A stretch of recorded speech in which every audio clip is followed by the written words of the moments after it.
You ever been there? You're in a rush, you click buy, and then that little sinking feeling hits you a second later. Today, we're going to unpack a story that gets right to the heart of that feeling, the hidden price of convenience, and how one little thoughtless click can really cost you. Getting this is seriously the first step to real financial clarity. It all boils down to this: one click. An action we do a dozen times a day without thinking. But this time, it led to a super expensive and, honestly, a completely avoidable mistake. This story is all about the real, sometimes painful, price of convenience. All right, so picture this. You're planning a trip, let's say to Singapore. You're excited, you're already in vacation mode, and you've stumbled into what we're going to call the convenience trap. You find the perfect hotel on booking.com. So far, so good. Everything's going great. And the price? It's looking good, just over 1,300 ringgit. You think, hey, that's a pretty sweet deal. You're ready to lock it in. You grab your credit card, feeling that little buzz of excitement you get when you book a trip. And then it happens. Declined. You try it again.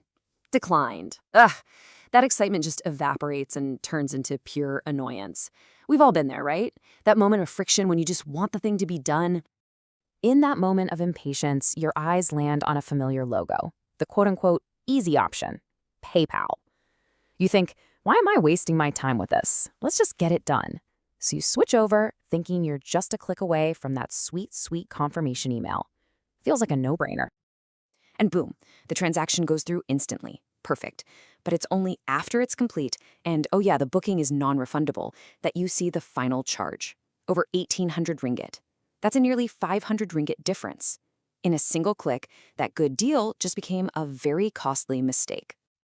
So the initial shock, of course, hits like a ton of bricks. But what happens next is actually way more interesting. It's not anger at the company that takes over. It's something else. A really uncomfortable moment of looking in the mirror. Your first thought is obvious, right? Whose fault is this? Was it booking.com? Was it PayPal? It's so easy and kind of satisfying to point the finger at some big, faceless corporation. But the real answer? It was a lot closer to home. And this is where the whole story flips. The outrage wasn't pointed outwards, at PayPal. It was pointed inwards, at myself. And why? Because none of this was a secret. The high conversion rates, the fees, I already knew all of that. But in the heat of the moment, in that rush of annoyance, all that knowledge just went right out the window. And that brings us to the absolute core of this whole thing. Look, the problem isn't necessarily that these systems are all predatory monsters out to get us. The real problem is that we use them on autopilot. We lose money because we just drift into these financial relationships unconsciously, without even thinking. So let's try to look at all these services in a new way. They aren't inherently good or bad. They're just tools. And like any tool in a toolbox, they're built for a very specific job. You know, if you try to use a hammer to turn a screw, you're just going to make a mess. I mean, think about it. Every single bank, every fintech app, every payment platform you use, it was designed with a purpose. It was built for a certain kind of user. And it was engineered to reward specific behaviors while kind of quietly penalizing others. Here's a perfect example. PayPal is built for speed. It's frictionless. It's perfect for those urgent, maybe even emotional decisions. Western Union, on the other hand, is slower, but it's way more transparent and cheaper. It's ideal for transfers you've actually planned out. See? Both are useful tools, but for totally different jobs. And here's the trap we fall into all the time. We mistake our familiarity with a service for genuine trust. Just because you've used an app 100 times out of habit doesn't mean it's the right choice for this transaction.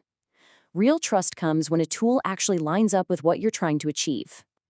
Okay, so how do we break the cycle? How do we go from being these unconscious clickers to actually making conscious decisions? Well, it all starts by asking a few simple questions before you hit that button. This is your path to clarity. Before you click pay, just pause for 2 seconds and run through this checklist. First, why was this tool even created? What's its real purpose? Second, am I the kind of person this was designed for? Third, and this is a big one, how do they make their money? Is it from fees, from conversion rates? And finally, what behavior is this tool encouraging in me right now? Is it pushing me to be fast and impulsive or careful and considered? So, that ridiculously expensive hotel booking, it turned out to be more than just a dumb mistake. It was a really powerful lesson. It was the moment that marked a shift from a costly, mindless action to a totally new awareness about money. And this is the real prize at the end of all this. By stopping the blame game and actually looking inward, something way more valuable was gained than the money that was lost. And that was clarity, the ability to see these tools for what they are and to use them on purpose, not just on autopilot. You know, when we find ourselves in these situations, making these expensive mistakes just because we're in a hurry or frustrated, it's so easy to think, oh, I have a money problem. That if we just earned more or budgeted better, it would all go away. But that's not the real issue. It's an awareness problem. Money, in a weird way, is just a feedback system. It demands that we be present. It doesn't punish our unconsciousness to be cruel. It's just showing us where we need to wake up and pay a little more attention.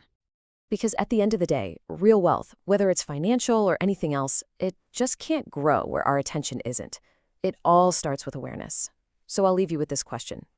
What's one financial tool you use completely on autopilot? And are you sure it's the right one for the job?